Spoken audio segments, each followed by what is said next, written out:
मैं किसके हाथ पे अपना लहू तलाश करूं, तो कप्तानी की ओहो मतलब आउटस्टैंडिंग कप्तानी। अगर बहुत सारा मेकअप लगाओ डॉक्टर साहब शक्ल पे तो स्मॉग कुछ नहीं करेगा। जितनी आपकी स्किन ज्यादा डार्क होती है उतनी ही आपकी स्किन ज्यादा प्रोटेक्टेड होती है। ट्रेन से फिर सऊदी अरेबिया पहुंचूंगा। वीजा दिलवाने में जो हमारी फॉरेन मिनिस्ट्री है वो मुझे हेल्प आउट कर रही है।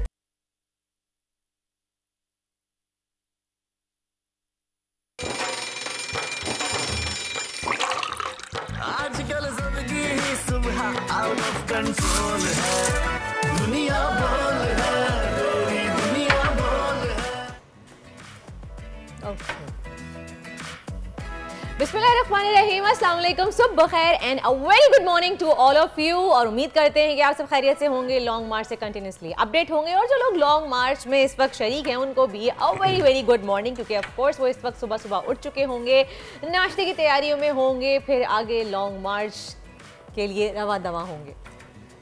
प्रोग्राम का आगाज हम करते हैं हमेशा कोट ऑफ द डे से। आज कोट ऑफ द डे जो मैं आपके लिए लेकर आया हूँ वो हजरत अली इब्न अबी तालिब ने फरमाया अलैहिस्सलाम ने कि उनसे पूछा गया कि जहर क्या चीज़ होती है, तो उन्होंने फरमाया जहर वो चीज़ है जो हर चीज़ जो हद से बढ़ जाए जहर बन जाती है। क्या बात है। और यकीनन हमारी सोसाइटी में आज चोरी, झूठ, धोखाधही, फ्रॉड, हर वो गलत काम जो नहीं होना चाहिए उरूज पर है।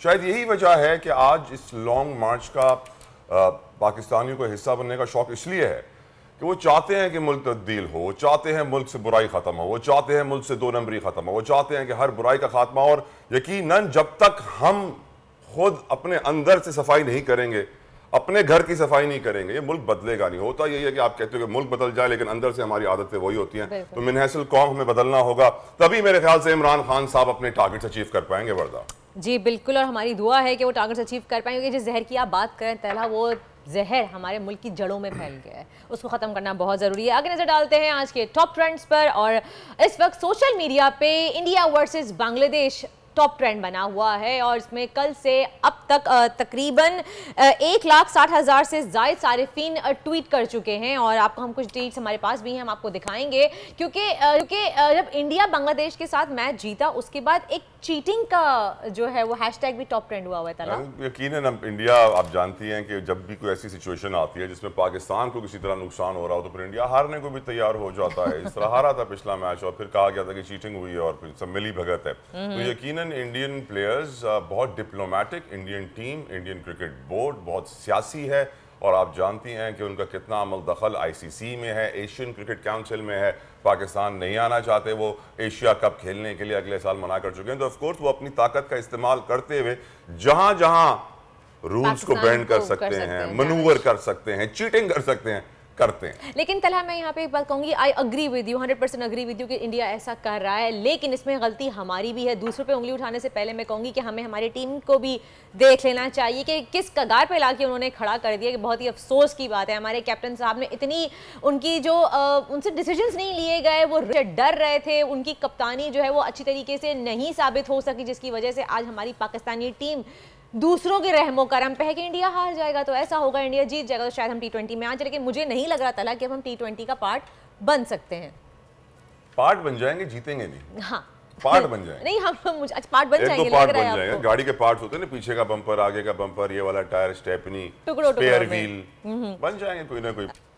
आज मैच है पाकिस्तान का, आज भी मैच है। उम्मीद करते हैं कि आज का मैच हम अच्छी तरह परफॉर्म करके जीतें और इज्जत रख लें। जीते, इज्जत रख लें, जीत जाएंगे। तलहा आखिर में जब हम हार जाते हैं ना, बहुत ज्यादा मैचेस आप हिस्ट्री उठा लें, हम हारने के बाद ही जीतते हैं। हाँ, ये थोड़ा सा कौम को गैरत आ जाती है, गालियां पड़ती हैं। उसका कहते हैं ना कि यार मिडिल ऑर्डर को इतना जलील किया कि मिडिल ऑर्डर ने काम करना छोड़ दिया। व्हाट कैन वी से? इसलिए पाकिस्तान को सपोर्ट करने के लिए आज ग्रीन कुर्ता तो नहीं पहन के आया।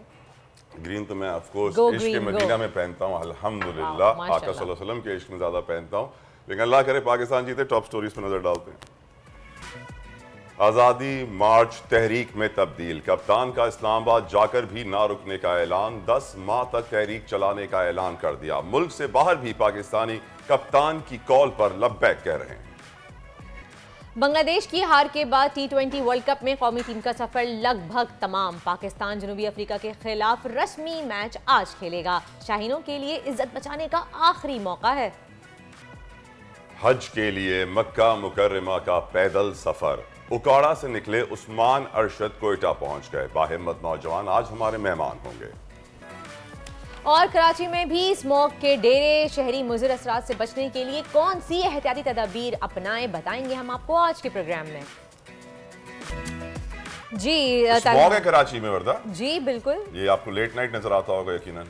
ये हो तो रहा है कि और early morning late early morning होता है ज्यादातर तलहा कि आप या तो अर्ली आप लाइक 4 बजे की बात कर लें या अर्ली मॉर्निंग बड़ा शहर है, दुनिया के कई मुल्कों से बड़ा शहर है ये, पाकिस्तान का सबसे बड़ा वाहिद मेट्रोपोलिस है। तो यहाँ पे होता ये है कि बहुत सारे एरियाज ऐसे हैं जिसमें आपको नहीं मालूम पड़ता कि स्मॉग है। इतना बड़ा होने की वजह से बहुत सारे एरियाज नजर आता है, स्पेशली जो आउटस्कर्ट्स है कराची के, उसमें ज्यादा फील होता है। आप मलीर की साइड ले लें, हाईवे की साइड ले लें, सोहराबकोट की साइड ले लें, तो यहाँ पर आपको स्मॉग ज्यादा फील होगा क्योंकि शहर में इतनी आबादी और इतना डेंसली पॉपुलेटेड है कि हमें कुछ कम फील होता है। लेकिन तला उसके जो मुज़िर असरात हैं वो तो लोगों पे आ रहे हैं नज़र, स्किन प्रॉब्लम्स हो रही हैं, तबीयतें ख़राब हो रही हैं, बहुत ज़्यादा उसके मुज़िर असरात हैं वो सामने आ रहे हैं। उससे बचना कैसे हम आपको आज हमारे शो में बताएंगे।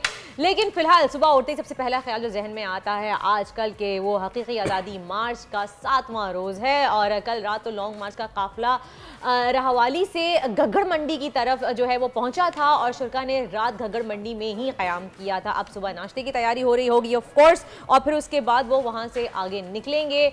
अब आज का स्केड्यूल क्या है, प्लान क्या है? इमरान खान की क़यादत में हकीकी मार्च का काफ़िला अब किस तरफ जाएगा? आई थिंक वज़ीराबाद से शुरू होकर गुजरात जाएगा। आई गेस इस तरह की कुछ सुनने में आ रही है हमें अपडेट्स। कब शुरू हो के कब खत्म होगा मेरी नज़र में ये ज़्यादा ज़रूरी है क्योंकि इस वक्त जो टाइमलाइन इमरान खान साहब ने दे दी है दैट इज़ ह्यूज। लग कुछ ऐसा रहा है कि अगले साल इलेक्शंस तक ये लॉन्ग मार्च पाकिस्तान में जारी रहेगा और शायद ये लॉन्ग मार्च एक इलेक्शन कैंपेन भी अपना लेगा। ताबिश भट्ट हमारे नुमाइंदे वज़ीराबाद से हमारे साथ हैं, उनसे मजीद अपडेट लेते हैं कि स्केड्यूल क्या है आज का, क्या तैयारियां की जा रही हैं और जो वेलकम के लिए कैंप्स भी लगाए गए हैं उनके बारे में भी जान लेते हैं। जी ताबिश भट्ट बताइएगा, आगाह कीजिएगा कि क्या स्केड्यूल है आज का। देखिए बिल्कुल पाकिस्तान तहरीक इंसाफ का जो लॉन्ग मार्च आज 7वें रोज़ में दाखिल हो चुका है। गुज़िश्ता रोज़ जो है गखड़ मंडी में पाकिस्तान तहरीक इंसाफ के चेयरमैन इमरान खान ने खिताब किया था और गखड़ मंडी से वज़ीराबाद कुछ फरलांग के कुछ किलोमीटर के फासले पर है।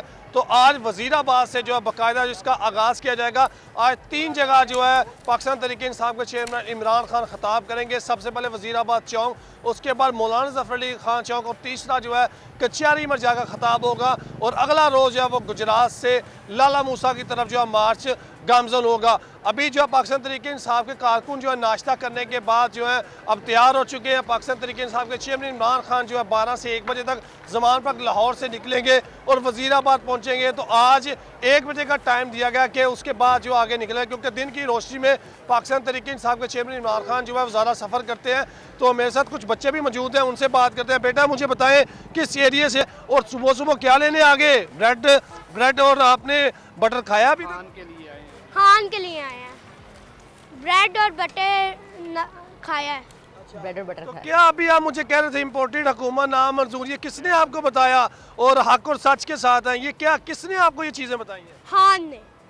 देखें ये है पाकिस्तान तहरीक इंसाफ का जो लॉन्ग मार्च की खूबसूरती ये है कि हर उम्र से ताल्लुक़ रखने वाले लोग हैं। बच्चे यहाँ पर सुबह सुबह का टाइम है, वैसे स्कूल के लिए भी नहीं उठते लेकिन पाकिस्तान तहरीक इंसाफ के चेयरमैन को देखने के लिए पाकिस्तान तहरीक इंसाफ के आज तो स्कूल खुले हुए हैं, वैसे बच्चे को स्कूल में नहीं होना चाहिए था। हर उम्र से ताल्लुक़ रखने वाले लोग यहाँ पर मौजूद है। मेरे साथ एक बुजुर्ग मौजूद है, टांग का भी मसला है, इनसे पूछते हैं बाबा जी कहाँ से आप आए हैं? और मैं देख रहा हूँ रोजाना की बुनियाद पर आप साथ होते हैं, तो क्या आपके अंदर कितना जुनून है कि जो इमरान खान के साथ इस्लामाबाद तक जाएंगे? बिस्मिल्लाहिर्रहमानिर्रहीम कनाबुद व इय्याका नस्तईन। मेरा लीडर ये पढ़ता है कि मैं अल्लाह ताला के सिवा किसी के आगे नहीं झुकता।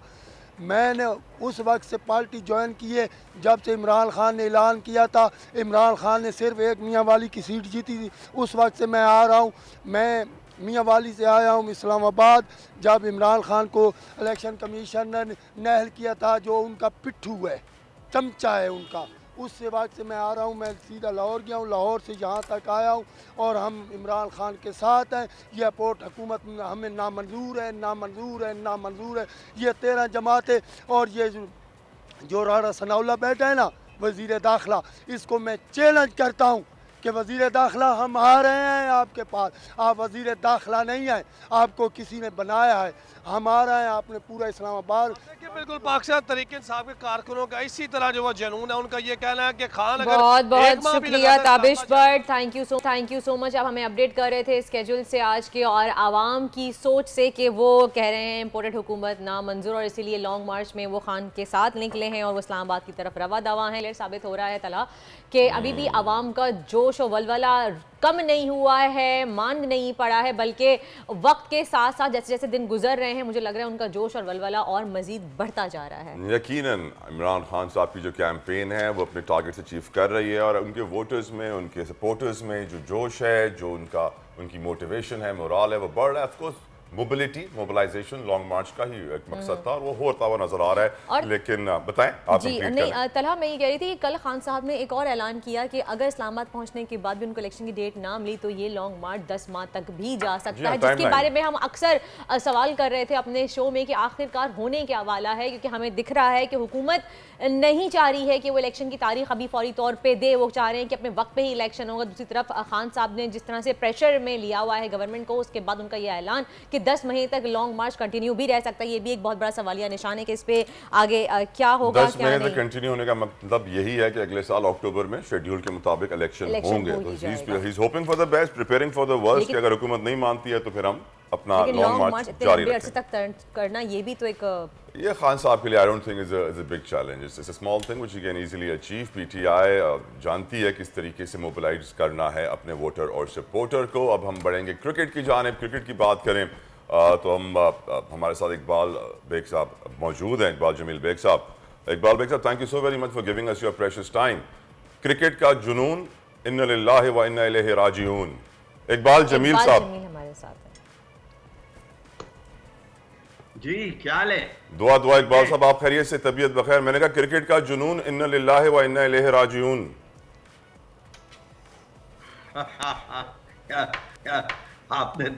आपने फिर अब बात क्या करेंगे? आपने तो बात ही खत्म। तदफीन की बात करें ना सर, दुआए मगफरत तो फरमाएं इकबाल भाई।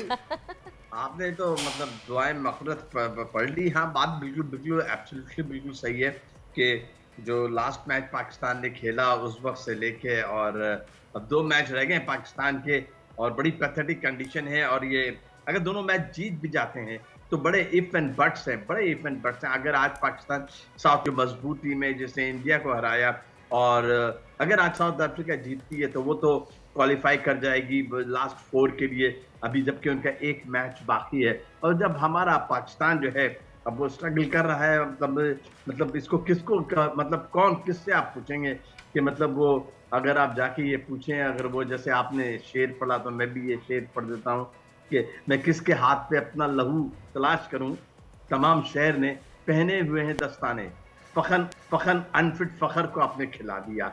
डॉक्टर सुमरो साहब कह रहे हैं कि वो थोड़ा सा वो कह रहे थे, शाहीन शाह अफरीदी जो है वो खुद कह रहे हैं कि मैं लिम कर रहा हूँ, मैं 100% नहीं आया। अब तक जितने मैचेस उन्होंने 3 मैचेस खेले, 1 विकेट ली है, जिसपे हमारा मतलब जिसे 50% आप डिपेंड कर रहे थे कि शाहीन शाह अफरीदी की परफॉर्मेंस पे, बाकी आप 50% डिपेंड कर रहे थे हारिस रऊफ पे, नसीम शाह पे, शादाब पे। वो स्ट्राइक बॉलर आपके पीछे हो गया, फिर हाउ डू यू एक्सपेक्ट। और फिर माशाल्लाह उसके बाद जो कप्तानी थी, ओहो मतलब आउटस्टैंडिंग कप्तानी। बाबर आजम को मैं कहता हूँ कि रियली मुझे कहना नहीं चाहिए, देखिए ऐसा होता नहीं है। बाबर आजम और रिजवान जो है आज ये क्रिकेट खेल रहे हैं कौन सी 120 125 की स्ट्राइक रेट पे, जबकि वहां रोहित शर्मा, रीलू रसो ये लोग खेल रहे हैं 140 145 वाली। वो मेरी ये समझ में नहीं आता। और सारी बातें कि पाकिस्तान की अगर आप ये देखें बॉलिंग तो फिर भी उन्होंने कर ली, अच्छी परफॉर्मेंस भी रही, बुरी भी रही, लेकिन असली वजह जो पाकिस्तान की ये जो वर्ल्ड कप T20 में डाउनफॉल की वजह है, the main cause and the main reason is that your batsman were not able to make runs and make runs at a rapid pace. तेजी के साथ रन तो बनाए, लेकिन नॉट एट दैट रेट जो आजकल इंटरनेशनल क्रिकेट में हो रहा है। जमील साहब, आज भी इफ एंड बट्स जो हो सकते हैं वो क्या हो सकते हैं? मतलब इफ एंड बट्स यही है कि जनाब पाकिस्तान दोनों मैचेस जीत जाए, उसके बाद जो टीमें हैं जो मतलब साउथ अफ्रीका, तो अगर पाकिस्तान जीत जाता है उसके बाद साउथ अफ्रीका के चांसेस, पाकिस्तान पॉइंट टेबल पे भी बहुत नीचे है। सारी बातें बड़ा मुश्किल मरहला होगा पाकिस्तान में। असली इफ एंड बट्स ये है कि जनाब बांग्लादेश किसी और को हरा दे, जिस तरह कल इंडिया के मैच पे हम होप कर रहे थे। यार ऐसी जीत से तो बेहतर है कि आप इज्जत के साथ हार के आ जाए। मतलब ये कि बांग्लादेश जो है इंडिया को हरा दे, भाई किस बात पे हरा दे यार, मतलब कोई इंतहा भी होती है। ठीक है, that was a very good match. ऐसा होता है क्रिकेट भाई में, बहुत सारे इवेंट्स ऐसे हो जाते हैं जिसमें आपको समझ में नहीं आता। हाँ, ये जरूर आप ये कह सकते हैं अपनी फेस सेविंग के लिए पाकिस्तान जो है वो 2021 में उन्होंने सीरीज भी पाकिस्तान ने साउथ अफ्रीका के खिलाफ जीती, अच्छी परफॉर्मेंस दी 21 में जब पाकिस्तान वो आए थे, बोथ इन टेस्ट मैचेस और in what do you call it in T20 में भी, ओडीआई में भी। इसी टीम को आप अगर इंग्लिश काउंटी खेलने के लिए भेज दें, कोई इंटरनेशनल लीग खेलने के लिए भेज दें, मैं आपको ब्लैंक पेपर पे साइन करके देता हूं कि इनकी परफॉर्मेंस 10 गुना बेहतर हो जाएगी। मेरी नज़र में हमारे बोर्ड की मैनेजमेंट ऐसी है कि खिलाड़ी हमेशा स्ट्रेस में रहता है, physical stress, mental stress, perform नहीं कर पाता, हमेशा किसी न किसी दबाव का शिकार रहता है। आप अग्री करेंगे इस बात से? हाँ, बिल्कुल सही बात है कि इंग्लैंड के अंदर विकेटें भी ऐसी होती है और बिल्कुल इनकी परफॉर्मेंस होगी। बिल्कुल, मतलब आपकी इस बात से मैं एक बात बिल्कुल ये सही कह रहा हूँ, मेंटल स्ट्रेस इसीलिए रह जाता है कि किसी को पता ही नहीं होता है। अब आसिफ अली साहब हीरो थे आसिफ अली एशिया कप में, आज वो कहीं नजर ही नहीं आ रहे, वो टीम ही में नहीं है, उनको ड्रॉप कर दिया गया है। तो मेरे समझ में आता हर प्लेयर को, और जिस तरीके से रीशफलिंग की है, जिस तरीके से मतलब जो मैसेकर किया गया है बैटिंग लाइनअप का, एवुड का क्वालिटी मैसेकर, कभी शादाब को भेजते हैं, कभी नवाज को भेजते हैं, कभी आसिफ को भेजते हैं, कभी इफ्तिखार को भेजते हैं, कभी नवाज से 4 ओवर करा देते हैं, कभी क्रूशियल मैच में नवाज को एक गेंद नहीं देते। जमील साहब, आपको नहीं लगता कि कोई प्लानिंग के साथ नहीं आते कि ट्राई करते रहते हैं कि जी आज इसको ट्राई कर लेते हैं, अब इसको ट्राई कर लेते हैं, कुछ प्लानिंग नहीं है? आप बिल्कुल सही कहिए कि प्लानिंग, अगर प्लानिंग होती तो ये नौबत होती, प्लानिंग होती तो हम आज ये बात कर रहे होते कि पाकिस्तान दोनों मैच जीतने के बावजूद भी लास्ट 4 में नहीं पहुंचेगा। मतलब पाकिस्तान जो रियली जिसको बड़ा हाईली रिगार्ड किया जा रहा था, बड़े बड़े प्लेयर्स रिगार्ड कर रहे थे। मैं ये नहीं कहता कि इंटरनेशनल क्रिकेट में सुनील गावस्कर ने कहा था, मैं उसके कमेंट सुन रहा था अभी 5 दिन पहले, वो कह रहे थे कि बड़ा हैरानकुन बात है कि पाकिस्तान की परफॉर्मेंस इतनी पीछे क्यों नहीं, मैं तो बड़ा हाईली रेट कर रहा था। बड़े बड़े प्लेयर्स इंटरनेशनल क्रिकेट में तारीफ कर रहे थे और पाकिस्तान के पास ये पोटेंशियल भी था, लेकिन आपके पास देखिए क्रिकेटिंग माइंड नहीं है। Babar Azam is not a genuine कप्तान।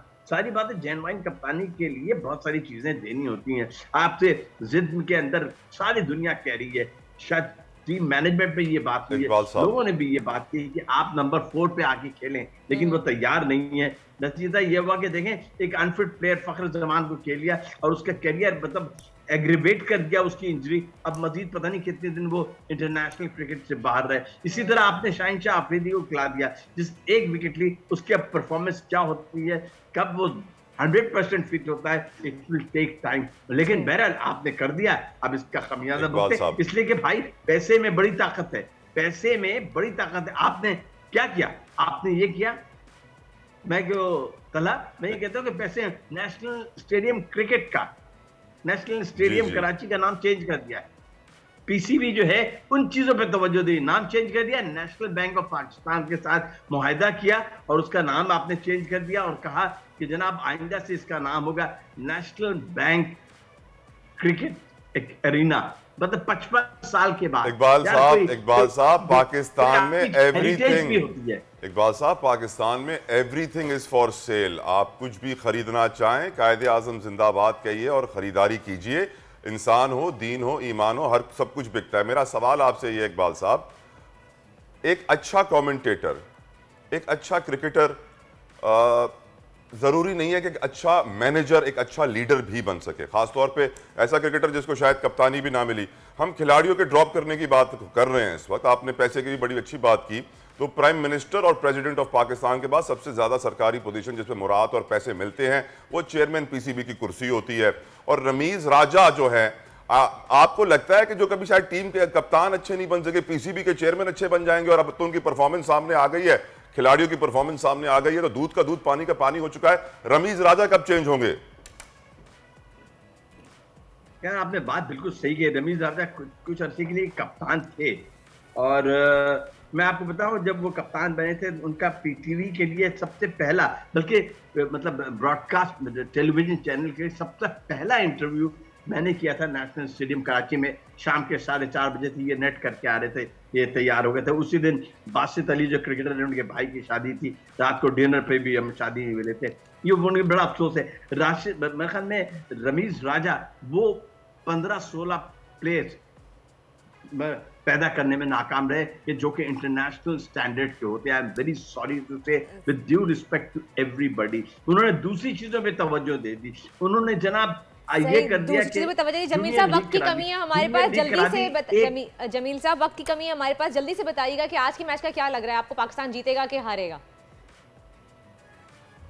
देखिए Pakistan will go all out. Pakistan में ये पोटेंशियल है। मैंने कहा कि 2021 में पाकिस्तान ने जब साउथ अफ्रीका की टीम आई थी और साउथ अफ्रीका में भी पाकिस्तान ने साउथ अफ्रीका को हराया था, चांसेस तो बहुत है, लेकिन जिस तरीके की क्रिकेट साउथ अफ्रीका ने खेली है, जिस तरीके से तेज गेंद कराई है नोकिया ने, मतलब आउटस्टैंडिंग, जिस तरीके से बैटिंग की है रिली रोसो ने, मिलर ने, डीकॉक ने, तो मुकाबला सख्त होगा। मैं ये नहीं कहता, मैं कहना भी नहीं चाहता, कहने के बावजूद दिल के अंदर तो मेरे है, लेकिन मैं ये कहना नहीं चाहता कि पाकिस्तान बिल्कुल ही आउट हो जाएगा।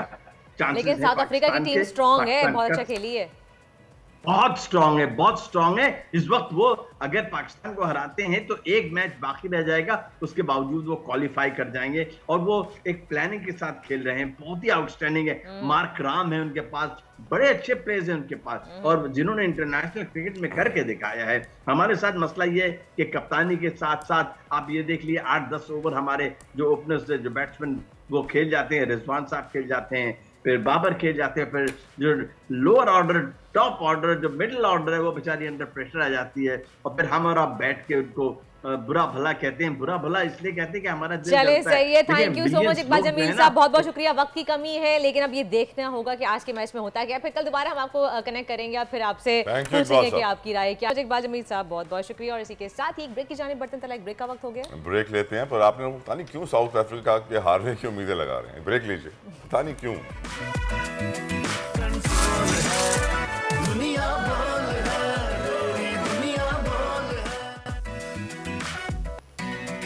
वेलकम बैक टू दुनिया बोल है, और अब हम प्रोग्राम में कुछ बात करेंगे एंटरटेनमेंट इंडस्ट्री की। बहुत जरूरी है एंटरटेनमेंट कला। और आप जानते हैं हमारे जो नुमाइंदे हैं मुइन, जिससे मायरा ने कहा था कि मैं तेरी माशूका हूँ, वो हमेशा लेकर आते हैं कुछ ना कुछ नया और किसी ना किसी सेलिब्रिटी के साथ इंटरव्यू करते हैं। देखते हैं आज वो किससे मुलाकात करवा रहे हैं। आज वो अब्बास अशरफ से मुलाकात करा रहे हैं। वैसे इमरान अशरफ हो या अब्बास अशरफ, दोनों ही बहुत ही फेमस एक्टर हैं। इमरान अशरफ की एक्टिंग के हम सब जो है वो फैन हैं, लेकिन अब्बास अशरफ भी एक्टिंग कर रहे हैं, ड्रामों में काम कर रहे हैं, तो वो उनके साथ मौजूद हैं और बहुत चिट चैट की उन्होंने उनसे। मिलते हैं, लेट्स सी। हमारे साथ इस वक्त आज मौजूद हैं अब्बास अशरफ साहब। अदाकार इमरान अशरफ के छोटे भाई हैं और ख़ुद भी काफ़ी ज़बरदस्त अदाकारी करते हैं। इनका एक ड्रामा लाहौर में चल रहा है, उससे मुतल्लिक भी इनसे जानते हैं, और ये भी आज जानेंगे कि पहली बार इनका मेरे ख्याल में हम इंटरव्यू कर रहे हैं। इनसे ये भी जानेंगे कि अदाकारी में भाई को देख के आए या कोई और पीछे था जिससे इंस्पायर हो के आए। अब्बास आप खुद बताएं, पहले तो ड्रामा से मुतल्लिक बताएं, किसके लिए लाहौर इस वक्त आए हैं आप? मैं ड्रामा सीरियल, पहले तो ऑडियंस को अस्सलाम वालेकुम, मैं ड्रामा सीरियल हासिल के शूट के लिए आया हूँ, जिसके डायरेक्टर हैं अपना दिलावर मलिक साहब और प्रोड्यूसर हैं खुरम रियाज़। उनके साथ हम अभी मतलब लाहौर में मैं काम कर रहा हूँ। और ये है कि ये ड्रामा जो है ये आजकल हमारे माशरे में जो चीज़ें चल रही हैं उससे रिलेटेड है। अगर मैं आपको अपना कैरेक्टर के बारे में बताना चाहूँगा तो उसमें ये है कि लाइक मेरा कैरेक्टर एक सराइकी गांव के एक लड़के टाइप का कैरेक्टर है, जो कि यूनिवर्सिटी शहर उसका एडमिशन होता है, बड़ा खुश होता है, फिर वहाँ पढ़ने जाता है, तो वहाँ पर जाकर उसके कुछ फ्रेंड्स बनते हैं जिनके साथ बहुत कुछ मतलब होता है। लाइक अब मैं स्टोरी तो फिर डिस्क्लोज नहीं कर सकता, लेकिन कैरेक्टर मेरा मतलब कि इसमें दो शेड्स हैं, एक यूनिवर्सिटी का पढ़ा लिखा लड़का और एक गांव का सराइकी टच का लड़का, दैट्स इट। अच्छा, आपने टच की बात की, आप में काफ़ी टच है, आपके भाई जैसा लग रहा है। अभी आप में वो फिज़ीक वाला वो कॉन्सेप्ट एस्पेक्ट तो नहीं है, लेकिन आप बिल्कुल बात उसी तरह करते हैं जिस तरह आपके भाई इमरान अशरफ करते हैं। तो एक्टिंग में भी इमरान अशरफ को देख के ही आए होंगे आप? नहीं सर, मैं आमिर खान मेरी इंस्पिरेशन है, उनको देख कर आया हूँ मैं। और इमरान भाई को मैं जो था कुछ सीन्स मेरे होते थे लाइक अगर मुझे देखना हो कि एक्सप्रेशंस में मुझे जल्दी होती थी कि डायरेक्टर कॉल कर रहा है, ये सीन है, मैंने सीन पढ़ लिया कि यार मेरा ये सीन है, उसमें मुझे एक्सप्रेशंस देने, तो मैं देखता था कि इमरान भाई ने इस ड्रामे में ये सीन किया था, तो मैं उसको यूट्यूब पे खोल के जल्दी जल्दी देख के उन एक्सप्रेशन से एक आइडिया ले लेता था। आज तक आपने इमरान अशरफ से कुछ सीखा है या सिर्फ इमरान आमिर खान से ही सीखते रहे हैं? नहीं, मैंने 50% आमिर खान और 50% अपने भाई से पिछले 1.5 सालों में सीखा है, उनके ड्रामास को देखकर सीखा। भोले वाले से नहीं, वो कैरेक्टर बहुत डिफ़िकल्ट है, वो उन्होंने किया, बड़ा परफेक्ट किया, और वो खैर सबको पता है कि वो कितने उसमें फेमस हुए। उनके करने का स्टाइल और है, मेरा और है। अच्छा, उनके करने का स्टाइल तो कोई और होगा, लेकिन आपने इस तरह कह दिया कि मैंने भाई को देख के एक्टिंग में नहीं आया, आमिर खान को देख के आया, तो भाई नाराज़ नहीं हो जाएगा? नहीं, कभी भी नहीं होगा। खुले दिल का मालिक है बहुत। वो इन चीज़ों को माइंड नहीं करते, और ये है कि जाहिर है उन्होंने भी कोई भी उनकी भी इंस्पिरेशन होगी, उन्होंने उसको देखा होगा, तो ऑफ कोर्स फिर वो इस फील्ड में है। राइट, फिल्म ड्रामे का नाम था वर्दा हासिल हासिल। और हासिल क्या करेंगे ये इस ड्रामे में, इसके लिए आपको ड्रामा देखना पड़ेगा। और आपने देखा आमिर खान से 50% सीखा है इन्होंने।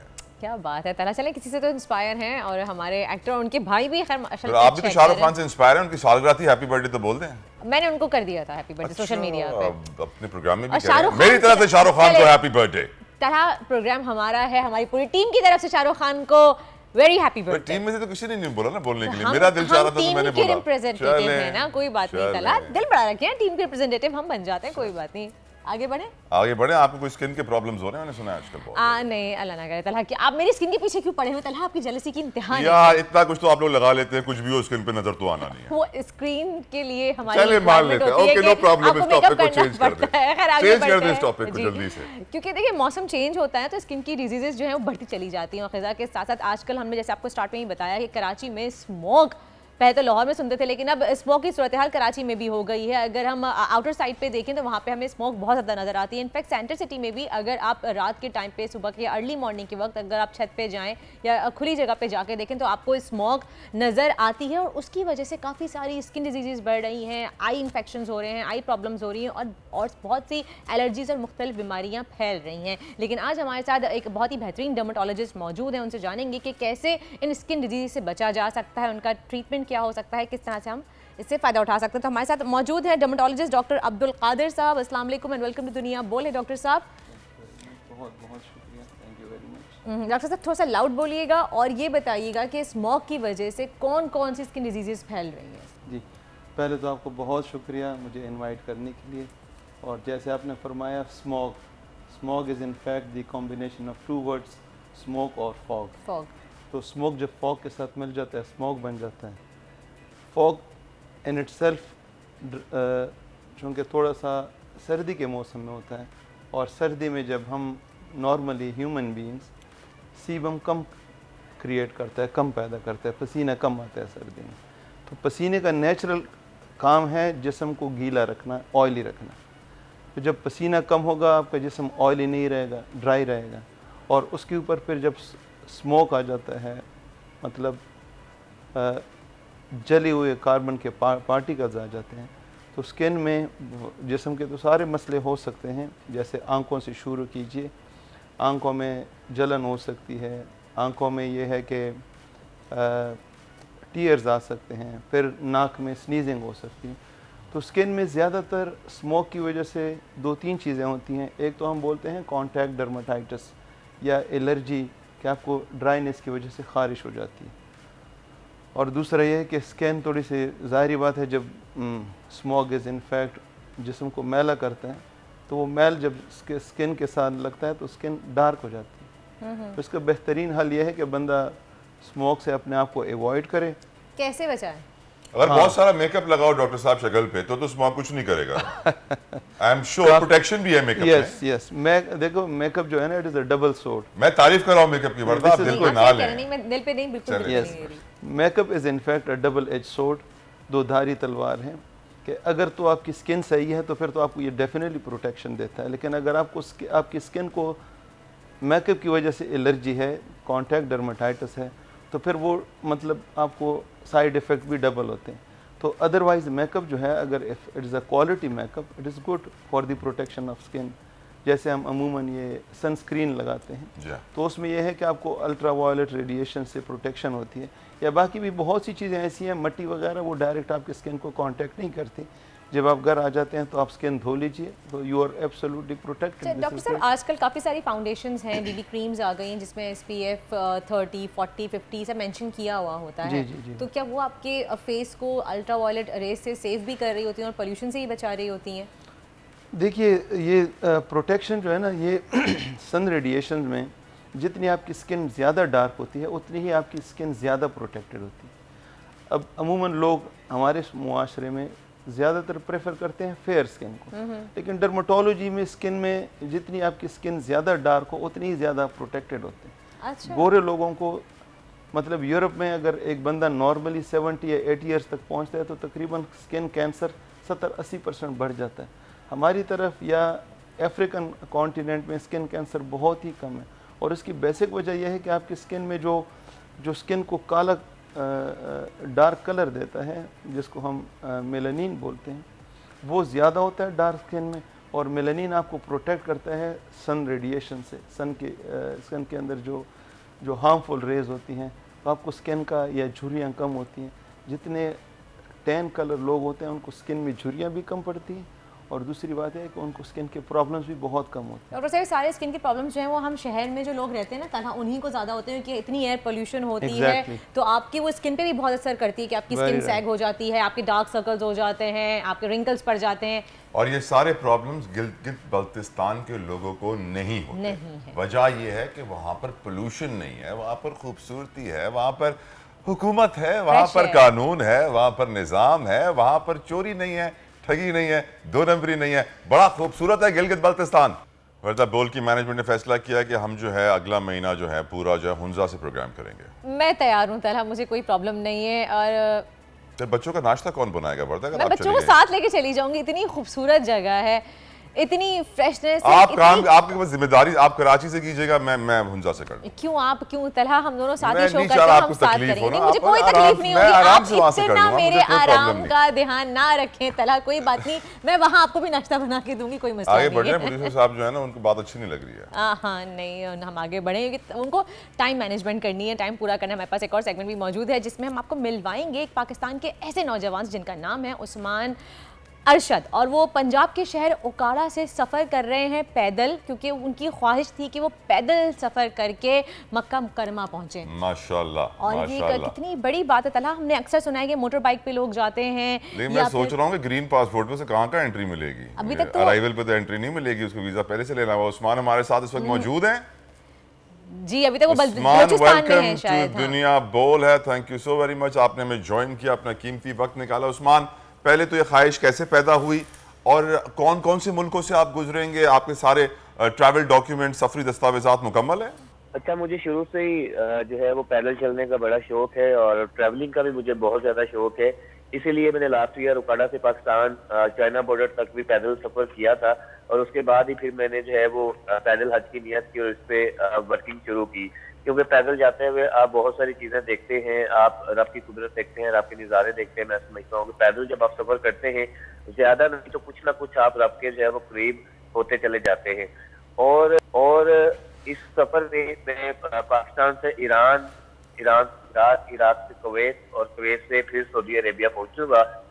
और जहाँ तक डॉक्यूमेंट्स की बात है तो वो जो मेरे वीज़ाज हैं, इस वक्त मैं कोयटा में मौजूद हूँ, और जो ईरान का वीज़ा है वो मुझे यहाँ कोयटा से मिलना है, और वीजा दिलवाने में जो हमारी फॉरेन मिनिस्ट्री है वो मुझे हेल्प आउट कर रही है। तो इंशाल्लाह जो है वो मुझे एक ही दिन हुआ है मैं कोयटा में पहुंचा हूँ, तो अभी यानी कि 2-3 दिन तक मुझे इंशाल्लाह वीजा मिल जाएगा, और फिर मैं आगे जो है वो सफर शुरू करूंगा। और बाकी जो अगले ममालिक के वीजा हैं वो इसी तरह मुझे आगे वाले जो कंट्रीज हैं उनसे मिलते जाएंगे। उस्मान, हमने देखा कि आप मास्क पहन के वॉक कर रहे हैं। मास्क पहन के वॉक करना सेहत के लिए सही है? आपको सांस लेने में, ऑक्सीजन में प्रॉब्लम फील नहीं होती है? अच्छा नहीं, मास्क मैंने तकरीबन भी 2 दिन यूज किया। एक्चुअल में कुछ रास्ते दरमियान में ऐसे आ जाते हैं आए थे जहाँ पे रोड बन रहा होता है, वहाँ पे जो है वो डस्ट बहुत ज्यादा होती है। मिट्टी से बचने के लिए जो है वो मैंने मास्क इस्तेमाल किया था, अदरवाइज मैं मास्क के बगैर ही जो है वो फिर चलता हूँ। आप एक दिन में तकरीबन ज्यादा से ज्यादा और कम से कम कितने किलोमीटर का फासला पैदल तय कर लेते हैं? एक दिन में ज्यादा से ज्यादा जो है वो यानी कि मैं 50-55 किलोमीटर भी कर सकता हूँ, और कम से कम जो है वो 25-30 भी होता है। ये डिपेंड करता है कि मैंने स्टे जो है वो कहाँ पे जाके करना है, कोई आबादी जो है वो कहाँ पे आ रही है। तो इस हिसाब से इस वाले सफर में मेरा सफर जो है वो तकरीबन 30 से 50 किलोमीटर के दरमियान रहता है। उस्मान, आपके ट्रैवल के दौरान कोई ऐसा वाकया रूनुमा हुआ हो जिसे आप कहेंगे मैं वो भूल नहीं सकता, कुछ शेयर करना चाहेंगे हमारे साथ? अभी तक तो लोगों ने जो है वो मुझे बहुत ज्यादा प्यार दिया है, बहुत ज्यादा अप्रिशिएट किया है। जैसे कि आप इस वक्त मैं बलोचिस्तान में मौजूद हूँ, आपको पता है कि बलोचिस्तान के बारे में बहुत सारी बातें की जाती हैं। तो लेकिन मैं जब से बलोचिस्तान इंटर हुआ तो मैंने तो बलोचिस्तान को कुछ और ही पाया है, यानी कि जैसे लोग कहते थे वैसा बलोचिस्तान बिल्कुल भी नहीं है। तो लोग जो है वो बहुत ज्यादा प्यार दे रहे हैं, बहुत ज्यादा जो है मेहमान नवाज है, और ये मुझे जो है वो याद रहेगा अल्हम्दुलिल्लाह। यानी कि बाकी कोई भी उस तरह का कोई बुरा वाक़या अल्हम्दुलिल्लाह पेश नहीं आया, लेकिन अच्छे वाक़यात जो है, लोगों का प्यार, मेहमान नवाजी जो है वो बहुत ज्यादा है। मेहमान नवाजी बहुत ज़्यादा। और चलें, आपकी कब तक उम्मीद कर रहे हैं कि आप कब तक पहुंच जाएंगे सऊदी अरब? इंशाल्लाह मैं मई में जो है वो पहुंच जाऊंगा सऊदी अरब। मई में इंशाल्लाह आप पहुंच जाएंगे। चलें, हमारी दुआएं आपके साथ हैं कि खैरियत से आपका सफ़र जो है वो दुआ कीजिएगा हमारे लिए, उस्मान हमारे भाई लिए भी दुआ कीजिएगा। आमीन आमीन जी, बहुत शुक्रिया। बहुत शुक्रिया, thank you for coming on दुनिया बोले। यकीनन वो जज्बा है। कहते हैं ना कि अगर आप नमाज पढ़ने जाते हैं अपने मोहल्ले में, जब जमात पढ़ने जाते हैं, तो गाड़ी में जाने से बेहतर है पैदल जाएं, हर कदम का आपको सवाब मिलेगा। इस नौजवान ने कितने कदमों का सवाब कमाया, यकीनन बहुत अफजल। अल्लाह ताला आपकी ये इबादत कबूल फरमाए उस्मान। आमीन। डॉक्टर साहब की तरफ वापस आते हैं। डॉक्टर साहब, अच्छा मुझे ये बताएं कि स्किन पे अक्सर हमने देखा है कि जब ये मौसम चेंज होता है तो बहुत बड़े बड़े पैचेस पड़ जाते हैं, रेड रैशेस जिसे कहा जाता है, या कोई मेडिकल टर्मिनोलॉजी अलग है, उसके डिफरेंट टाइप्स होते हैं। उसकी क्या वजह है? कि वो भी स्मोक की वजह से या पोल्यूशन की वजह से होता है? जो आपने इशारा किया है, मेरे ख्याल में ये दो चीज़ों का है। एक तो हम बोलते हैं कॉन्टैक्ट डर्माटाइटिस। कॉन्टैक्ट डर्माटाइटिस ये चीज़ है कि कोई ऐसी चीज़ आपकी स्किन को कांटेक्ट कर लेती है जो आपकी स्किन को एक्सेप्टेबल नहीं है, तो स्किन उसको रिएक्ट करता है। जैसे हम नॉर्मली ज़बान से, हाथों से, आंखों से रिएक्ट करते हैं, इस तरह हमारा स्किन हमारे जिस्म का सबसे बड़ा ऑर्गन है जो बाहर के स्टिमुलाई को रिएक्ट करता होता है। तो अगर कोई चीज़ इसको मुनासिब ना लगे तो स्किन जहाँ से ये कांटेक्ट होगा वहाँ से रिएक्ट करेगा और वो जगह रेड हो जाती है। एक तो वो उसको हम आम ज़बान में चपाकी बोलते हैं, और डॉक्टरी में या इंग्लिश में इसको अर्टिकेरिया बोलते हैं। और जो दूसरा आपने इशारा किया है वो शायद बहुत दफ़ा फंगस भी हो जाता है। तो जहाँ जहाँ पे आपका फंगस होता है वहाँ पे, जिसको हम रिंग वर्म बोलते हैं, वो फिर फंगस की बहुत सी किस्में हैं। मेन फीचर उसका या मदर जो डिजीज़ है दैट इज़ टीनिया। तो टीनिया जहाँ जहाँ पे आपको लगता है वहाँ पे फिर रिंग या नक्शे की तरह इरेगुलर या रेगुलर दायरे बन जाते हैं। तो उसके लिए आपको फ़ौरन डॉक्टर के पास जाना चाहिए, डॉक्टर से रुजू करना चाहिए। उनकी ट्रीटमेंट के अकॉर्डिंगली आप अपने डिजीज़ को ट्रीट कीजिए। खुद से घर में बराए मेहरबानी जो है वो नीम हकीम ख़तरा जान ना बने। और thank you so much doctor साहब, बहुत बहुत शुक्रिया, आपने हमें अपना कीमती वक्त दिया और हमें बताया कि एयर पोल्यूशन से भी कितनी स्किन की बीमारियाँ होती हैं। एक ब्रेक लेते हैं, प्रोग्राम जारी रहेगा, हमारे साथ रहिए। आजकल जिंदगी ही सुबह आउट ऑफ कंट्रोल है, दुनिया बोल है, तेरी दुनिया बोल है। Welcome back after the break. आप देख रहे हैं दुनिया बोल है और अब बात कर लेते हैं कुछ मौसम की अपडेट की। आप पीछे स्क्रीन पे मेरे देख सकते हैं वॉल पे मौसम, कहीं भी ना बादल हैं ना ऐसे कुछ बारिश के इम्कान दिखाई दे रहे हैं। हाँ, कराची में दर्जा हरारत ज़्यादा 33 डिग्री है और लाहौर में भी 29 है। और आप देख सकते हैं लाहौर में भी अभी फ़िलहाल इतनी स्मॉग नहीं दिखा रहा है, लेकिन मुल्क के बेशतर इलाकों में सर्दी ने एंट्री दे दी है और उसके साथ ही साथ कराची और लाहौर में फ़िज़ा शदीद आलूदा हो गई है। स्मॉग का आगाज़ हो चुका है और लाहौर में इस वक्त आलूदा शहरों की फहरिस्त में सबसे नंबर 1 पे है लाहौर, जबकि कराची का नंबर फ़िलहाल चौथा है। आगे क्या होता है ऐसा कुछ नहीं कह सकते, लेकिन सिंध और पंजाब के मैदानी इलाकों में मौसम खुश्क है। अलबत्ता मुल्क के शुमाली इलाकों का मौसम सर्द है। आज भी कश्मीर और गिलगित बल्तिस्तान में मतला जुज़ी अबर आलूद रहने का, कहीं कहीं और हल्की बारिश का भी इम्कान है। और बलूचिस्तान के शुमाली इलाके में रात जो है वो सर्द हो जाएंगी और ठंडी हवाएं शुरू हो गई हैं। और आइंदा से 3 दिनों बाद कराची में भी सुनने में आ रहा है कि शायद सर्दी एंट्री दे दे। तो अगर गर्म कपड़े आपके अंदर रखे हैं तो निकाल लें, क्योंकि फाइनली कराची में भी 3 दिन बाद शायद सर्दी आ जाएगी। ये तो थी फिलहाल मौसम की अपडेट। अब चलते हैं तलहा की जानिब और बात करते हैं कुछ हकीकी आज़ादी लॉन्ग मार्च की। वर्दा ने बड़ी इंपॉर्टेंट न्यूज़ कराची वालों को दी है कि अगले 3 दिन में कराची में सर्दी एंट्री मार देगी। Let's see what happens. और यकीनन सर्दी का कराची वालों को बेसब्री से इंतज़ार भी है। सारे सर्दी के कपड़े जो है हमने निकाल लिए हैं, धुलवा लिए हैं, इस्त्री करा लिए हैं, बस ठंडी हवाओं का इंतज़ार है। जिक्र करेंगे दोबारा लॉन्ग मार्च का। बोल जैसा कि आप जानते हैं कि जब से लॉन्ग मार्च का आगाज़ हुआ है तब से लम्हा ब लम्हा आपको अपडेट कर रहा है, सारी रिपोर्ट्स पहुँचा रहा है। और इस वक्त भी हमें डिस्कशन के लिए ज्वाइन किया है पाकिस्तान तहरीक इंसाफ के सीनियर रहनुमा अली मोहम्मद खान साहब ने। अली मोहम्मद खान साहब, thank you so very much for giving us your precious time. Sir, सवाल मैं आपसे ये करना चाहूँगा हुजूर, एक तो इस लॉन्ग मार्च के टारगेट्स जो थे वो जब लॉन्ग मार्च शुरू हुई थी और आज के रोज़ तक काफ़ी चेंज हो चुके हैं, मजीद भी चेंज होंगे खान साहब? बहुत शुक्रिया। बिस्मिल्लाहिर्रहमानिर्रहीम। अल्लाहुम्मा सल्लि व सल्लिम मुबारक अला सय्यिदिना मुहम्मद। सबसे पहले तो आपने बहुत खूबसूरत ग्रीन कलर का कुर्ता पहना है। जज़ाकल्लाह खैर। अस्सलातु वस्सलाम अलैका या रसूलल्लाह सल्लल्लाहु अलैहि वसल्लम। Pakistan colour. I am seeing it on the iPad. माशाअल्लाह। It suits you. अच्छा जी, सबसे पहले तो मैं पूरी कौम का मैं शुक्रिया अदा करना चाहता हूँ। आप पूछेंगे भला किस बात का? किस बात का? इस बात का कि मैं थोड़ा सा हल्का फुल्का छोटा सा तारीख का तालिब इल्म भी हूँ। ज़ाहिर वकालत में आपको पढ़ना भी पड़ता है और सियासत में भी पढ़ना चाहिए। जब से पाकिस्तान बना है हमें बड़े लीडर बड़े कम मिले हैं। कायद के बाद बहुत कम ऐसे लोग आए जो किसी न किसी लेवल पे मुल्क को इकट्ठा कर सकते थे। इनमें भुट्टो साहब का नाम मौजूद है। अल्लाह ने मियाँ साहब को मौका दिया लेकिन उन्होंने ज़ाया किया। इमरान खान साहब कौम के एक बड़े लीडर बन के उभरे और मेरी जनरेशन जो हमारे वो बचपन से हीरो थे उसको इकट्ठा किया मुल्क के लिए। एक बहुत बड़ी होप बने। 26 साल जद्दोजहद की। और मुझे याद है 1996 में मेरा पहला साल था इंजीनियरिंग में। उस साल खान साहब का इलेक्शन था और उनका मेरे ख्याल में उस जमाने में चिराग निशान था। मैं तो नहीं था उस वक्त पॉलिटिक्स में, पार्टी में भी नहीं था। We were very young. वो इलेक्शन खान साहब हार गए थे और खान साहब अक्सर उसका जिक्र करते हैं कि फिर पार्टी टूट गई। और उसके बाद जब उन्होंने बॉयकॉट किया, सबने बॉयकॉट किया था आई थिंक 2008 के इलेक्शन में, फिर पार्टी बहुत कम हो गई। तो उधर से चले और इतनी बड़ी सक्सेस स्टोरी है, वजीर आजम बने। अब जब इतनी बड़ी होप बन गई, to cut the long story short, तो उस होप पे एक वार हुआ और वार हुआ बैरूनी मुरासले की सूरत में। क्या वजह थी कि इमरान खान साहब के अलावा पाकिस्तान में उन बड़ी ताकतों को सब कबूल हैं जो मुल्क से बाहर बैठे हैं? ये बहुत बड़ा सवाल है। क्योंकि इमरान खान साहब जो हैं वो मेरे भाई वो होप बन गए थे। वो होप हैं, वो होप बन गए थे। उस होप को खत्म करना मकसद था कि उनको पॉलिटिक्स से भी बाहर करें, उनको सियासत से भी बाहर करें। मैं शुक्रिया क्यों अदा कर रहा हूँ? मैं पाकिस्तानी कौम का शुक्रिया इसलिए अदा कर रहा हूँ कि इमरान खान साहब की अल्लाह के बाद और कोई ज़मीनी ताकत उनके साथ नहीं थी, ना है। वो है पाकिस्तानी अवाम। अगर आप पाकिस्तानियों आप ना निकलते, जिस तरह आपने इमरान खान साहब के जलसों में निकले, उनके जुलूसों में निकले, उनके इलेक्शंस में वोट किया। मेरे अपने मर्दान में बड़ा टफ इलेक्शन था।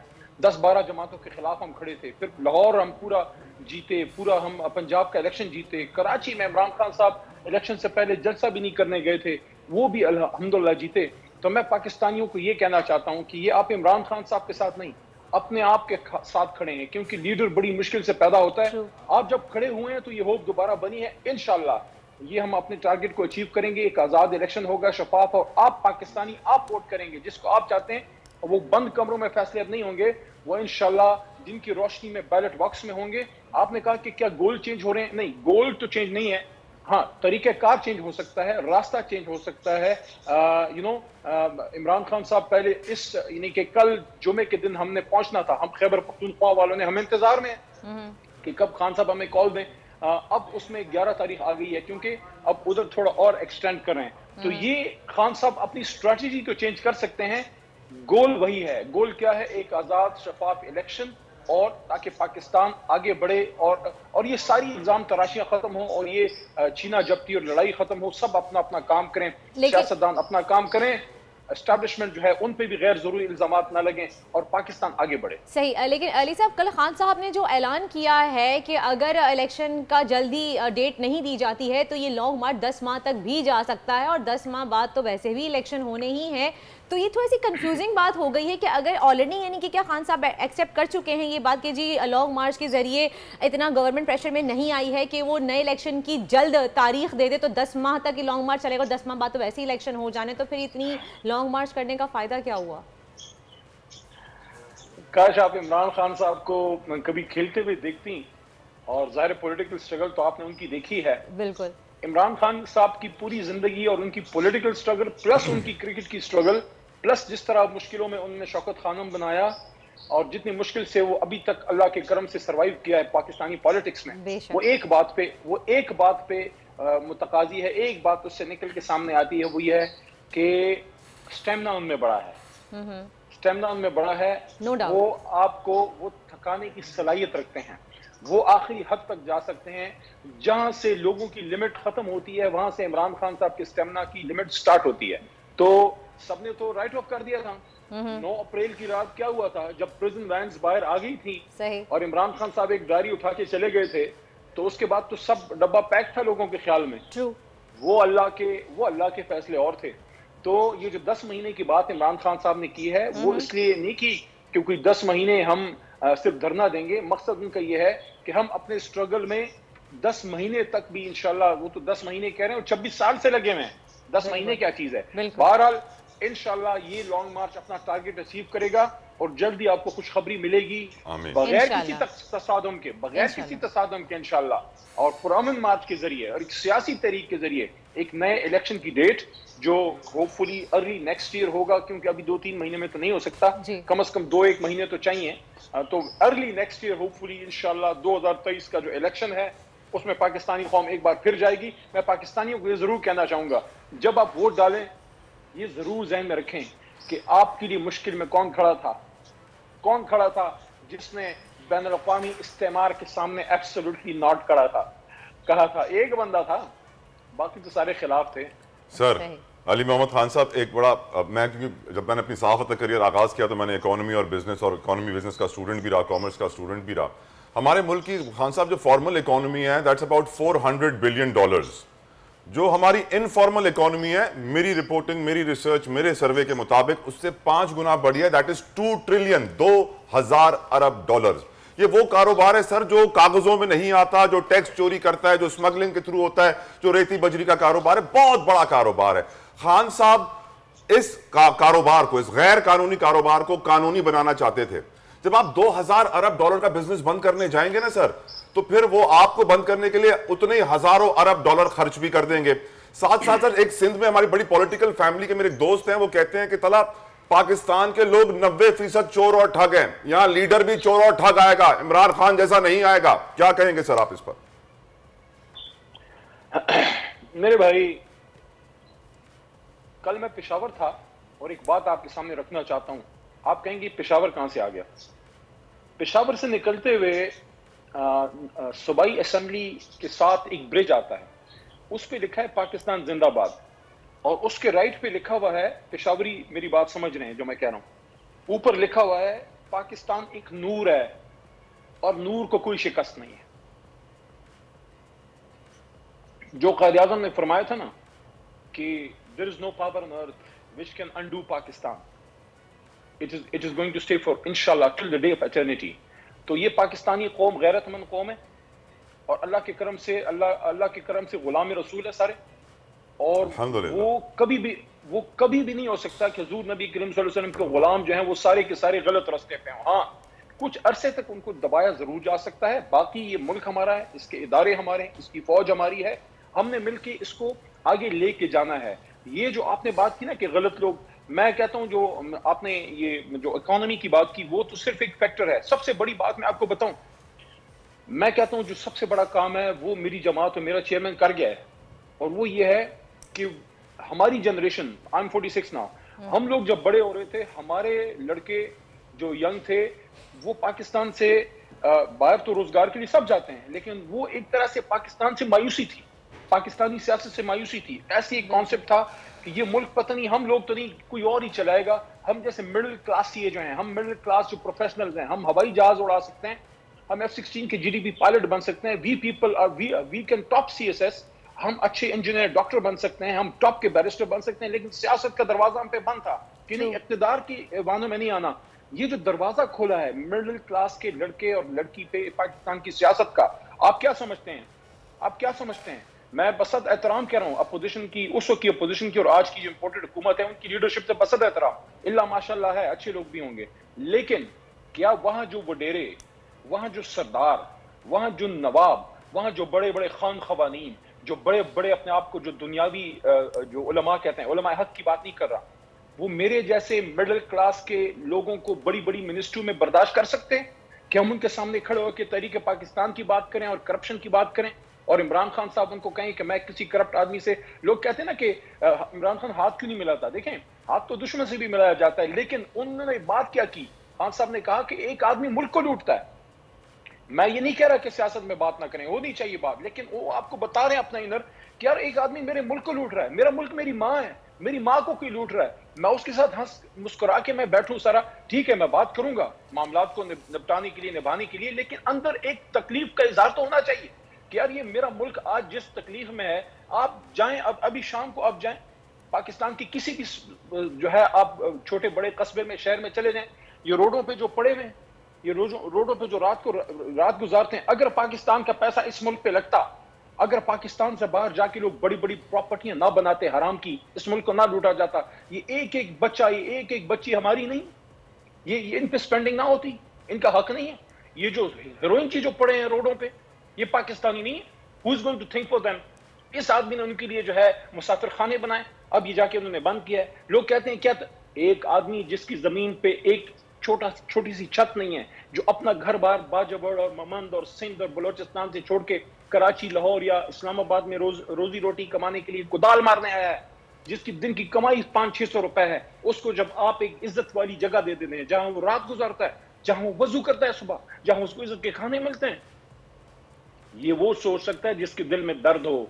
ये वो लीडरशिप है जो हमें चाहिए थी। ये वो लीडरशिप है जिसकी इमरान खान साहब ने बात की, और इस तरह के लोगों को जब ऐवान में लेके आया ना, ये उनको एक्सेप्टेबल नहीं है कि पाकिस्तान में सब करो, लेकिन जो अंडर प्रिविलेज लोग हैं, जो हैव नॉट्स हैं, हैव नॉट्स को आके हमारे ऊपर मिनिस्टर मत बनाओ, इनको मुल्क की तकदीर के फैसले ना करने दो। ये गुनाह किया है इमरान खान ने कि आम लोगों को सियासत की राह दिखाई, उनको कहा कि मुल्क से मत भागो, आओ सियासत करो, इस मुल्क को ठीक करो, तुम फेडरल मिनिस्टर बनोगे, तुम चीफ मिनिस्टर बनोगे। ये महमूद खान साहब का किसी ने नाम सुना था?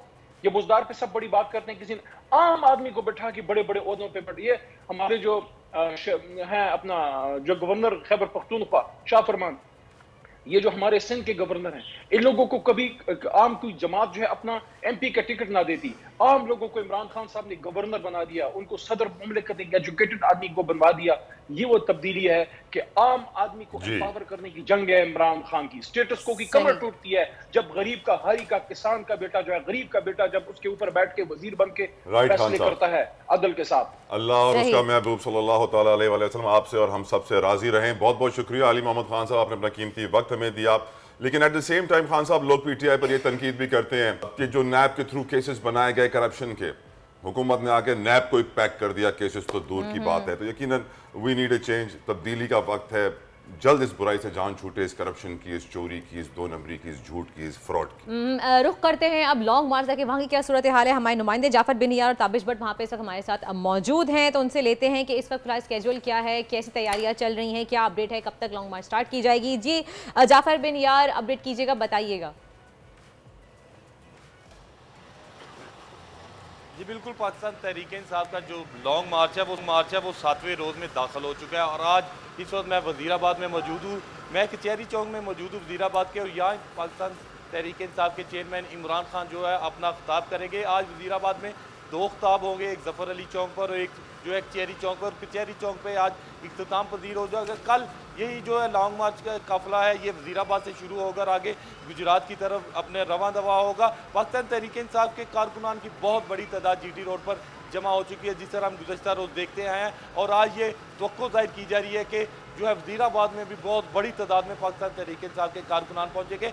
वज़ीराबाद की सबसे अहम बात यह है कि ये अब डिस्ट्रिक्ट बन चुका है और इसके जो डिवीज़न है वो गुजरात है, यानी कि चौधरी परवेज़ अलाई जो वज़ीर आला पंजाब है, ये उनका आबाई इलाका हम अब इसे कहेंगे। और अब पावर शो करना होगा। और वज़ीर आला पंजाब चौधरी परवेज़ लाई वो काफ़ी वर्किंग कर रहे थे, और अब ये वज़ीराबाद और गुजरात के हवाले से अगर हम बात करें तो ये कहा जा रहा है कि तादाद पहले से भी ज़्यादा होगी, और इसके हवाले से कारकुनान की एक बहुत बड़ी तादाद को यहाँ पे जमा किया जा रहा है। गुजरात में जो है बड़ा पावर शो होगा, 7 रोज़ जब आज मुकम्मल हो जाएंगे, गुजरात पहुँचेंगे तो वहाँ होगा। गुजरात आपको तलब बताता जाऊँ कि ये ड्राई चिनाब के वाक़या पर ड्राई चिनाब के साथ वाक़या, और ये लाहौर से तकरीबन 100 किलोमीटर दूर है, और ये अपने बर्तनों की वजह से मशहूर है।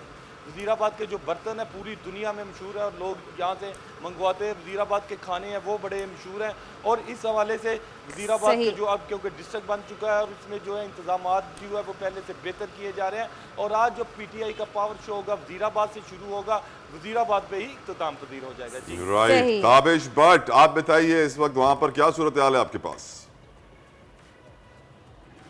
आप देखें बिल्कुल इमरान खान जो है सबसे पहले जो उनका पड़ाव और जहाँ पर ख़ताब होगा, मैं उस जगह पर मौजूद हूँ। ये वज़ीराबाद चौक जो है वो कहलाता है, गोल चक्कर कहलाता है। यहाँ पर इमरान खान जो है ज़मान पार्क से डायरेक्ट यहाँ पर आएंगे, और जहाँ पर पाकिस्तान तहरीक इंसाफ के कारकुन जो अब इकट्ठा होना शुरू हो चुके हैं। मेरे कैमरामैन जहाँ जगह अगर आपको दिखा सके तो कार यहाँ पर पहुँचना शुरू हो चुकी है, और जैसे जैसे वक्त गुजरेगा, क्योंकि ऑफिशियली जो टाइम है वो 11 बजे का दिया गया, लेकिन इमरान खान जो है यहाँ पर तकरीबन जो है 1 बजे के करीब जो है यहाँ पर पहुँचेंगे, और लाहौर ज़मान पार्क से लगभग 12 बजे वहाँ से निकलेंगे। तो कुछ पाकिस्तान तहरीक इंसाफ के कारकुन मौजूद हैं जो दूसरे शहरों से पहले रोज़ से आज 7वें रोज़ तक मौजूद हैं, उनसे बात करते हैं। मुझे बताएं किस शहर से आप आए हैं और कैसा आपका जुनून है? जुनून कम हुआ है, ज़्यादा हुआ है? 7वां रोज़ है। अस्सलाम वालेकुम, मेरा नाम मोहम्मद नईम है। मैं ज़िला इमरान खान से आया हूँ, इमरान खान को सपोर्ट करता हूँ। हम हकीकी आज़ादी के लिए अपने बच्चों के लिए निकले हैं हम। देखिए बिल्कुल आपने इनकी बात सुनी, वही जो खान साहब ने हकीकी आज़ादी और ये जो इम्पोर्टेड हुकूमत नामंजूर जो वो अपनी स्पीचेस में अक्सर कहते हैं, तहरीक इंसाफ के कारकुन भी एज इट इज़ वही अल्फाज जो है वो दोहराते हैं, और वो ये कहते हैं कि ये जो इम्पोर्टेड हुकूमत है इसके ख़िलाफ़ नारेबाजी की जाती है। और नाश्ता करने के बाद तहरीक इंसाफ के कारकुन जो अब ताज़ा दम हो चुके हैं। अब इमरान खान जैसे ही यहाँ पर आएंगे तो यहाँ से जो लॉन्ग मार्च है, जो काफिला है, वो इस्लामाबाद की तरफ गामजन होगा। आज वज़ीराबाद में इनका पड़ाव होगा, और कल जो है तकरीबन जो है वो गुजरात से शुरू होकर गुजरात या लाला मूसा जाकर इख्तिताम पजीर होगा। अभी कुछ देर बाद जो बहुत बहुत शुक्रिया ताबिश भट्ट और जाफर बिन यार हमें अपडेट कर रहे थे। वज़ीराबाद में दोनों मौजूद थे और जो सूरत हाल है उसे हमें आगाह कर रहे थे। थैंक यू सो मच, आपका बहुत बहुत शुक्रिया। और इसी के साथ ही ब्रेक की जाने बढ़ते हैं, तला एक ब्रेक का वक्त हुआ है। मिलते हैं आपसे एक ब्रेक के बाद। आजकल जिंदगी ही सुबह आउट ऑफ कंट्रोल है, दुनिया बोल है, तेरी दुनिया बोल है। वेलकम बैक टू दुनिया बोल है। ख़वातीन और हज़रात, वो पाकिस्तानी कौन से हैं जिनके ऊपर सबसे ज़्यादा जुल्म हो रहा है इस वक्त? मुझसे पूछेंगे तो मैं कहूँगा ओवरसीज पाकिस्तानी। वजह यह है कि ये वो लोग हैं जो अपनी मेहनत मुशक्क़त की कमाई अपने घर भेजते हैं। पाकिस्तान को हर साल तकरीबन $30 बिलियन के रेमिटेंसेस इनके थ्रू मिलते हैं, जिसकी वजह से फॉरेक्स रिजर्व की जो पोजीशन है और जो फॉरेक्स एक्सचेंज की जो पोजीशन है वो मेंटेन हो पाती है। अगर ये ना भेजे तो पता नहीं डॉलर कहाँ जाके खड़ा हो। खैर, लेकिन सैडली हम देख रहे हैं कि वोटिंग का हक भी इनको नहीं दिया जाता। मेरी नज़र में इनको वोट के राइट्स मिलने चाहिए, इनको सारे वो राइट्स मिलने चाहिए जो काम पाकिस्तानी को मिलते हैं, क्योंकि इनका रोल पाकिस्तान की इकोनॉमी में फ्यूचर में बहुत इंपॉर्टेंट है। सैयद अमजद अली साहब हमारे साथ बर्दा मौजूद हैं, उनसे हम बात करते हैं कि यूके से हैं वो हमारे साथ, कैसे देख रहे हैं लॉन्ग मार्च को। जी अमजद साहब, अस्सलाम वालेकुम, welcome sir. How do you see this long March? Thank you very much. Listen, you're talking about Islamabad, or you're talking about voting rights? I'm talking about, मैं पूछना चाह रहा हूँ जो ओवरसीज पाकिस्तानी है अमजद साहब, वो इस वक्त लॉन्ग मार्च को कैसे देखते हैं और अपने राइट्स को, स्पेशली वोटिंग राइट्स की पोजीशन को कैसे देखते हैं? देखिए, thank you very much for taking me on your programme. देखिए, इस वक्त जितने भी ओवरसीज लोग हैं, खुसूसन यूके और यूरोप में और अमेरिका और कनाडा में जितने भी पाकिस्तानी हैं, वो इस इमरान खान का जो एक प्रोटेस्ट है उसमें बहुत डीपली इन्वॉल्व हैं। इस वक्त जितने भी ओवरसीज हैं उनका ये ख्वाहिश है कि पाकिस्तान में एक स्टेबल गवर्नमेंट और एक प्रॉपरली जो है वो एक सिलेक्टेड के बजाय जो है ना एक इलेक्टेड गवर्नमेंट आए, ताकि मुल्क में एक स्टेबिलिटी आए और पाकिस्तान की इकनॉमी जो है वो एक स्टेबलाइज हो सके, वो वहाँ पे जा सकें, फ्रीली आ सकें, अपना इन्वेस्टमेंट कर सकें और उनका खुद का इन्वेस्टमेंट पाकिस्तान में सिक्योर हो। अभी चूंकि सूरत हाल पाकिस्तान में एक बिल्कुल एक अनसर्टेन है, स्टेबिलिटी नहीं है, जिसकी वजह से लोग परेशान हैं। जिस गवर्नमेंट को इस वक्त मुल्क में है वो उसको एक्सेप्ट ही नहीं करते हैं, और वो इस वक्त इमरान खान की इस कॉल पे कि मौजूदा हुकूमत जो है वो एक नॉमिनेटेड गवर्नमेंट है, उसको लोगों ने एक उनके सर पे बिठा दिया है। एक अवाम ने जिस गवर्नमेंट को सेलेक्ट किया था अपने वोटों से, उस गवर्नमेंट को हटा के एक ऐसी गवर्नमेंट को लेके आए जिनकी अपनी से नहीं है गवर्नमेंट में, उनकी जो है। यस सर जी, फैसले कहीं और से होते हैं जो आज की हमारी गवर्नमेंट है। अच्छा, बहुत से ओवरसीज़ पाकिस्तानी ऐसे भी हैं जो खान साहब की कॉल के बाद लॉन्ग मार्च का हिस्सा बनने के लिए वहाँ से फ्लाई कर चुके हैं और यहाँ पहुँचे हैं। तो आपकी जान पहचान के लोगों में से कोई आया है यहाँ पे पाकिस्तान जो लॉन्ग मार्च का हिस्सा बनने गए हैं? देखिए, बेशुमार लोग जो हैं वो निकले हैं, बेशुमार लोग जो हैं वो पाकिस्तान जा रहे हैं, इस्लामाबाद जा रहे हैं। मसला अभी पिछले एक दिन में जो है लोगों से अक्सर बात हुई थी, मसला ये कि ये लोग जो ना जो ओवरसीज जाते हैं ऑब्वियसली वो होटल में ठहरते हैं, चूंकि इस्लामाबाद उनके एक नया शहर है, लेकिन वो लोग वहाँ पे रिजर्वेशन नहीं कराने दे रहे, वहाँ पे होटल में नहीं ठहरना दे रहे। तो ये बड़ी मुश्किलात जो है क्रिएट कर रहे हैं ओवरसीज के नहीं। लेकिन उसके बावजूद भी जो है ओवरसीज जो है एक बड़ी तादाद में यूके से, यूरोप से, अमेरिका, कनाडा से जा रहे हैं, और वो ये अपना प्रोटेस्ट जो है गवर्नमेंट को जो है रजिस्टर कराना चाहते हैं। खास तौर पे जो पाकिस्तान के एक इन्फ्लुएंशियल इदारे हैं जैसे कि आप इंडिया है या एक के जो आपके जो पावरफुल प्लेयर्स हैं, उनको ये बताना चाहते हैं कि देखें इस वक्त पाकिस्तान की जो सूरत हाल है उस पर वो बहुत ज़्यादा परेशान है। इसके में डीपली जो है वो कंसर्न है। अगर हमने इस वक्त राइट स्टेप नहीं लिया तो हमारे मुल्क की न सिर्फ इकोनॉमिकल सिचुएशन बल्कि एक मुल्क में जो है एक एनार्की फैल जाएगी जो हमारे लिए इस वक्त बेहतर नहीं है। तो इस वक्त जो है मैसेज जो है ओवरसीज की जानिब से यही है कि फौरी तौर पे इलेक्शन कराया जाए, एक जो आवाम की इलेक्टेड गवर्नमेंट जो है इलेक्शन के जरिए लाया जाए, ओवरसीज पाकिस्तानियों को वोटिंग राइट दिया जाए जो कि डिजिटल मशीन से आए, ताकि वो भी इस पाकिस्तान के जो एक सिस्टम में अपना हिस्सा ले सकें और वो गवर्नमेंट जो आंध्र की गवर्नमेंट हो उसको उसका एक पार्ट हो। अमजद साहब, if I was to ask you, मैं आपसे पूछूं अगर कि कौन से इकदाम हैं, वो कौन से स्टेप्स हैं जो हुकूमत को फौरन करने चाहिए ओवरसीज पाकिस्तानियों को खुश करने के लिए, उनके जो जख्म है उन पर मरहम पट्टी करने के लिए? देखिए, सबसे बड़ी बात तो यह है कि पाकिस्तानी जितने भी बाहर रहते हैं इस वक्त उनकी जो सब में बड़ी ख्वाहिश है वो ये कि पाकिस्तान में एक बिल्कुल फेयर इलेक्शन होने चाहिए, एक लोगों के वोटों से जो है एक इलेक्टेड गवर्नमेंट आनी चाहिए, मुल्क में स्टेबिलिटी आनी चाहिए, और फिर जो है ना उस प्रोसेस में जितने भी ओवरसीज हैं उनको वोटिंग का राइट थ्रू डिजिटल मशीन देना चाहिए ताकि वो लोग भी ना अपने मुल्क के एक इलेक्शन प्रोसेस का हिस्सा बने। अब देखिए, हमारे लिए जो है एक ट्रेनिंग प्रोसेस है फॉर अवर जनरेशन। अगर मैं अपना वोटिंग राइट पाकिस्तान की पॉलिटिकल सिस्टम में इन्वॉल्व होऊंगा, अपने घर में ये सिस्टम की बात करूंगा या अपने बच्चों को बताऊंगा, तो एक टाइम होगा 5-6 साल के बाद जो यहाँ के एक पढ़े लिखे या यहाँ के बॉन्ड जो लोग हैं, बच्चे हैं, वो भी इस सिस्टम का आगे हिस्सा बनेंगे और अपने मुल्क में जो है उसकी तरक्की में, उसके डेवलपमेंट में और उसमें इन्वेस्टमेंट में हिस्सा लेंगे। वरना क्या है कि अक्सर ऐसा होता है कि जब बच्चे थर्ड जनरेशन इस मुल्क में डेवलप हो रही होती है वो अपने मुल्क से तकरीबन कट ऑफ हो चुकी होती है।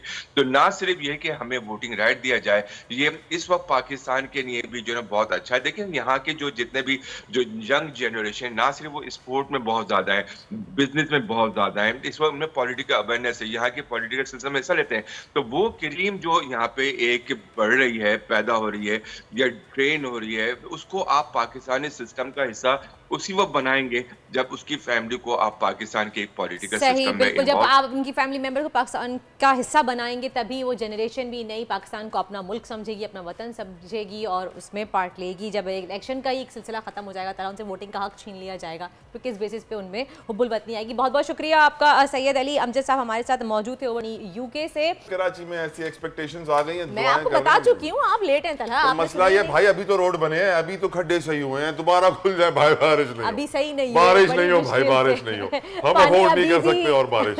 रोड अभी भी टूटे हुए हैं, कहीं कहीं रोड बन गए तो वो अलग से पता चल जाता है जो पैचेस आते हैं। खैर, इसी साथ ही आज का शो होता है खत्म। कल मुलाकात होगी आपसे सुबह 9 बजे। दिन अपना बहुत बहुत ख्याल रखिएगा। आज़ादी लॉन्ग मार्च की अपडेट के लिए बोल न्यूज़ को ट्यून इन कीजिए। मैच पर वक्त ज़ाया नहीं कीजिएगा। अल्लाह हाफिज़।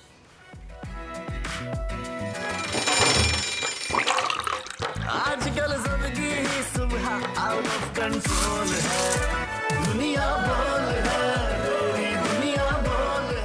पीटीआई का हकीकी आज़ादी मार्च सिर्फ बोल दिखा रहा है। 24 घंटे हकीकी आज़ादी मार्च, सबसे ज्यादा रील्स और सबसे ज्यादा रेटिंग्स के साथ बोल रहा नंबर 1। सब्सक्राइब करें और बेल दबाएं ताकि कोई खबर रह न जाए।